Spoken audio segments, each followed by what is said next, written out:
தமிழக அரசியலை பற்றி ஆரம்பிச்சிருக்கேன் சொல்லுங்கள். என்ன சார் நேற்று 200 சீட்டு ஜெயிக்க முடியும்லாம் பொதுக்குள்ள சொல்லியிருக்காங்க. இப்போ எதிர்கட்சிகள் எந்த அளவுக்கு வலிமையாக இருக்குது இல்லை அந்த விஷயத்தை சொல்லுங்கள். அது சாத்தியமா?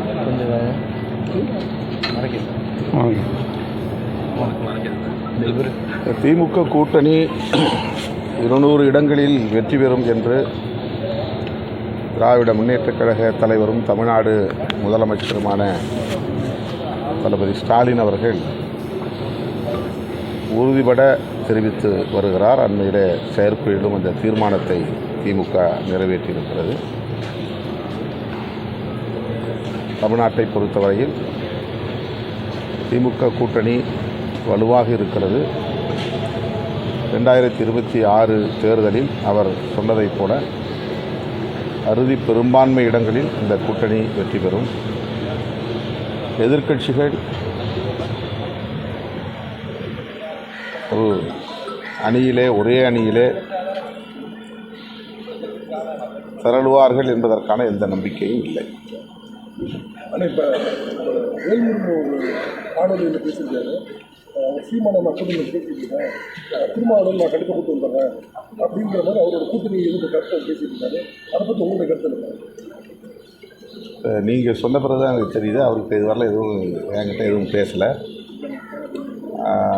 அந்த மாதிரியான ஒரு முயற்சி இருப்பதாக எனக்கு தெரியாது. திமுக கூட்டணியில் அவர் தொடர்ந்து நீடிப்பார் என்று நான் நம்புகிறேன். நீடிக்க வேண்டும் என்று விரும்புகிறேன். ஆனால் இன்னொரு புறம் பார்த்தீங்கன்னா டிடிவி தினகரன் பாஜக கூட்டணிக்கு எல்லாரும் வரணும், நம்ம வலிமையாக இருக்கிற திமுக எதிர்க்கணும், நம்ம தான் ஒன்றா சேரணும்னு சொல்லி அவங்க ஒரு கூட்டணி வச்சு பேசியிருக்காங்க. அதை எப்படி பார்க்குறீங்க? அதாவது சிதறி கிடக்கிற எதிர்க்கட்சிகளை ஒருங்கிணைக்க வேண்டும் என்கிற ஒரு விருப்பத்தை அவர் வெளிப்படுத்தியிருக்கிறார். பாரதிய ஜனதா தலைமையில் எதிர்க்கட்சிகள் ஒன்று சேரும் என்று எனக்கு நம்பிக்கை இல்லை. தமிழ்நாட்டை பொறுத்தவரையில் அது வெற்றிகரமாக அமையாது என்பதை கடந்த தேர்தல்களில் மக்கள் உணர்த்தி இருக்கிறார்.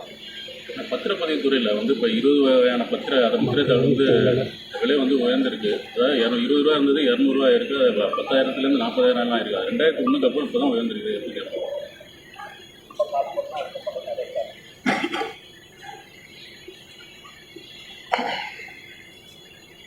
சாதாரண மக்கள், எளிய மக்கள் பாதிக்கப்படாத வகையில் அந்த விலை உயர்வு அல்லது கட்டண உயர்வு இருக்க வேண்டும் என்பது என்னுடைய வேண்டுகோள்.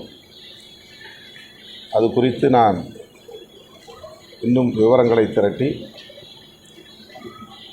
முதல்வருடைய கவனத்திற்கு எடுத்துச் செல்ல முயற்சிப்பேன். நீண்ட இடைவெளிக்கு பிறகு இந்த கட்டண உயர்வு இருக்கிறது.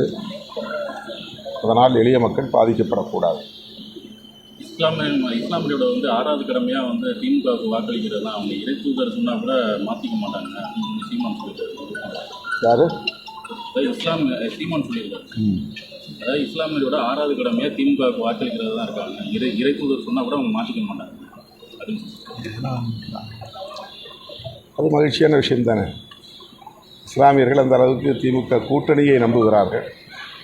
திமுக கூட்டணி சிறுபான்மையினரின் பாதுகாப்பு அரணாக இருக்கிறது. அதனால் இஸ்லாமியர், கிறிஸ்தவர் உள்ளிட்ட சிறுபான்மையினர் தொடர்ந்து இந்த கூட்டணிக்கு வாக்களித்து வருகிறார்கள்.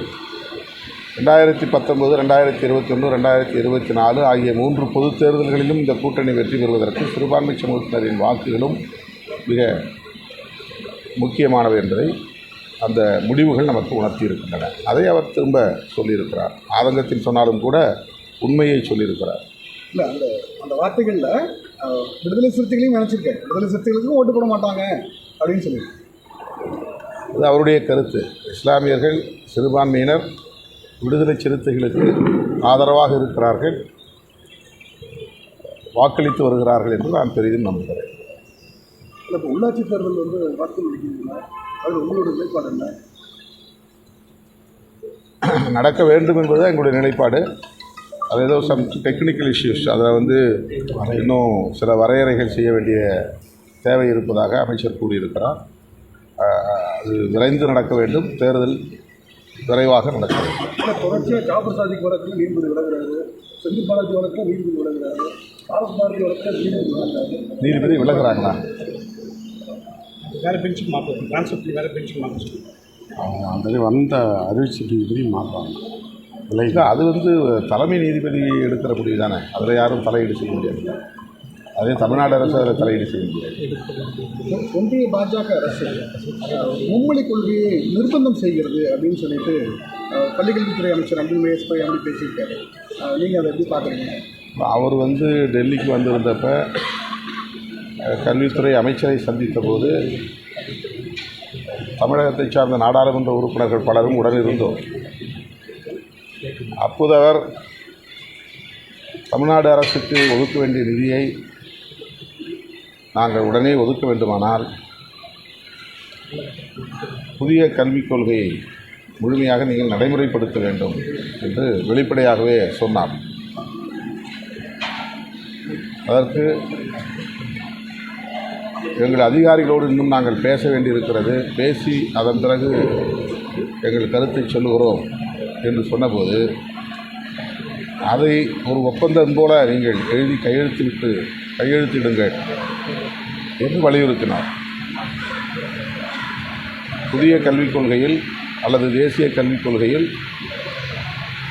நீங்கள் தமிழ், ஆங்கிலம் ஆகியவற்றை படியுங்கள், ஆனால் இந்தியும் படியுங்கள். அது கட்டாயம். உங்கள் தாய்மொழியை நீங்கள் படிக்க வேண்டும் என்பதில் எங்களுக்கு மாற்று கருத்தில்லை. ஆங்கிலத்தையும் நீங்கள் கற்பதிலே எங்களுக்கு மாற்று கருத்தில்லை. ஆனால் இந்தியை படித்தாக வேண்டும். இதுதான் தேசிய கல்விக் கொள்கையில் இருக்கிற கருத்து. அதை அவர் வலியுறுத்தினார். அது ஒரு நிர்பந்தம்தான். அப்படி செய்தால்தான் மாநில அரசுக்கு ஒதுக்க வேண்டிய நிதியை ஒதுக்குவோம் என்று அவர் சொன்னது உள்ளபடி அதிர்ச்சியாகத்தான் இருந்தது. இதை நாங்கள் நாடாளுமன்றத்திலேயே சுட்டிக்காட்டி கண்டனம் செய்திருக்கிறோம். எதிர்கட்சிகள் தொடர்ச்சியாக போராட்டம் நடத்திக்கிட்டே இருக்காங்க. இந்த அமித்ஷா விஷயத்தில், அம்பேத்கர் விஷயத்தில். ஆனால் அமித்ஷாவிடமிருந்து எந்த விதமான பதிலும் வல்லாத இருக்காங்க. அவர் உடனடியாக விளக்கம் சொல்லியிருக்கிறாரு. உடனே எல்லா பத்திரிகையாளர்களையும் கூட்டி, நான் அந்த பொருளில் சொல்லவில்லை, காங்கிரஸ் அதை திரித்து பேசுகிறது, எதிர்க்கட்சிகள் திரித்து பேசுகின்றன என்று அவர் விளக்கம் அளித்திருக்கிறார். ஆனால் உண்மையில் அவர் காங்கிரஸை விமர்சித்தார் என்றாலும் கூட புரட்சியாளர் அம்பேத்கர் அவர்களை கடவுளோடு ஒப்பிட்டு பேசியதில் அவருக்குள்ள ஒரு வெறுப்பு அல்லது அம்பேத்கர் மீதான ஒரு குறைவான மதிப்பீடு வெளிப்பட்டிருக்கிறது. இந்தியா முழுவதும் அதற்கு எதிர்ப்பு கிளம்பி இருக்கிற சூழலில் பிரதமர் மோடி உட்பட அமித்ஷா அவர்கள் பேசியது தவறில்லை என்று நியாயப்படுத்துகிற முயற்சியில் ஈடுபட்டிருக்கிறார்கள். எக்ஸ் தளத்திலே அவற்றை முழுமையாக வெளியேற்ற வேண்டும், அதாவது நீக்க வேண்டும், அந்த பதிவுகளை முற்றாக நீக்க வேண்டும் என்றெல்லாம் அரசின் சார்பிலேயே வேண்டுகோள் விடுத்திருக்கிறார்கள். ஆனால் அந்த நிறுவனம் அதற்கு மறுப்பு தெரிவித்திருப்பதாகவும் தகவல்கள் கூறுகின்றன. அம்பேத்கர் அவர்களை காங்கிரஸ் கட்சி தோற்கடித்தது என்று திரும்ப திரும்ப பாரதிய ஜனதா கட்சியை சார்ந்தவர்களும் RSS அமைப்புகளை சார்ந்தவர்களும் சொல்லுகிறார்கள். ஆனால் உண்மையில் அம்பேத்கர் அவர்களே அது குறித்து பேசிய குறிப்புகள் இருக்கின்றன. வீர சாவர்கர் அன்றைக்கு அம்பேத்கர் அவர்களுக்கு எதிராக பிரச்சாரம் செய்து தோற்கடித்தார், அவர்தான் தோற்கடித்தார் என்று அம்பேத்கர் அவர்களே கூறியிருக்கிறார். பாரதிய ஜனதா கட்சியை சார்ந்தவர் தான் உண்மையை திரித்து பொய்யை பரப்புகிறார்.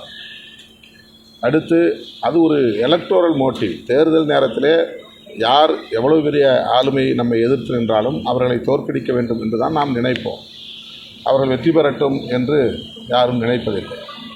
ஆனால் இவர்கள் கருத்தியல் ரீதியாக முரண்படுகிறார்கள். அம்பேத்கருடைய சிந்தனைகளை மறுத்து அவரை இந்துத்துவ அம்பேத்கர் என்று அடையாளப்படுத்தி அவரை விழுங்கி செரிக்க பார்க்கிறார்கள். இதை ஏற்க முடியாது என்பதுதான் இன்றைக்கு அம்பேத்கருடைய இயக்கங்களை சார்ந்த தலைவர்கள், பொதுமக்கள் அனைவரும் எதிர்ப்பு தெரிவித்து வருகிறோம். வருகிற 28ஆம் தேதி இந்தியா முழுவதும் இதனை கண்டித்து நூற்றுக்கணக்கான அம்பேத்கர் இயக்கங்கள் ஒரே நேரத்தில் ஆங்காங்கே மாநில வாரியாக ஆர்ப்பாட்டங்களை நடத்துகிறோம். விடுதலை சிறுத்தைகள் கட்சி 28ஆம் தேதி தலைநகர் சென்னையில் ஆர்ப்பாட்டம் நடத்துகிறோம்.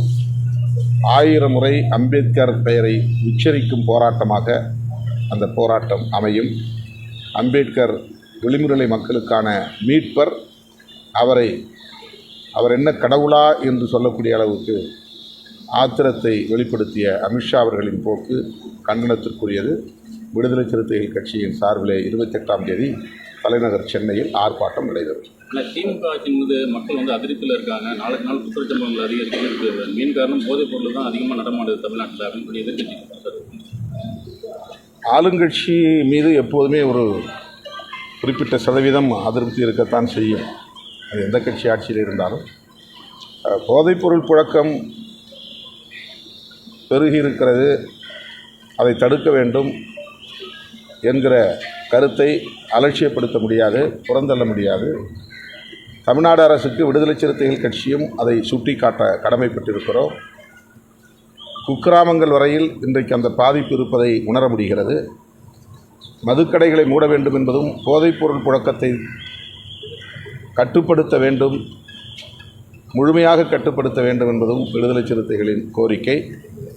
மாண்புமிகு முதல்வர் அவர்கள் இதில் கவனம் செலுத்த வேண்டும். இவற்றை தடுத்து நிறுத்துவதற்கான அனைத்து முயற்சிகளையும் மேற்கொள்ள வேண்டும் என்று கேட்டுக்கொள்கிறேன். திமுக தலைமை மீது ஏதாவது கூட்டணி கட்சியினருக்கு அதிர்ச்சி இருக்கா? விடுதலை சிறுத்தைகளுக்கு இல்லை. ஓகே.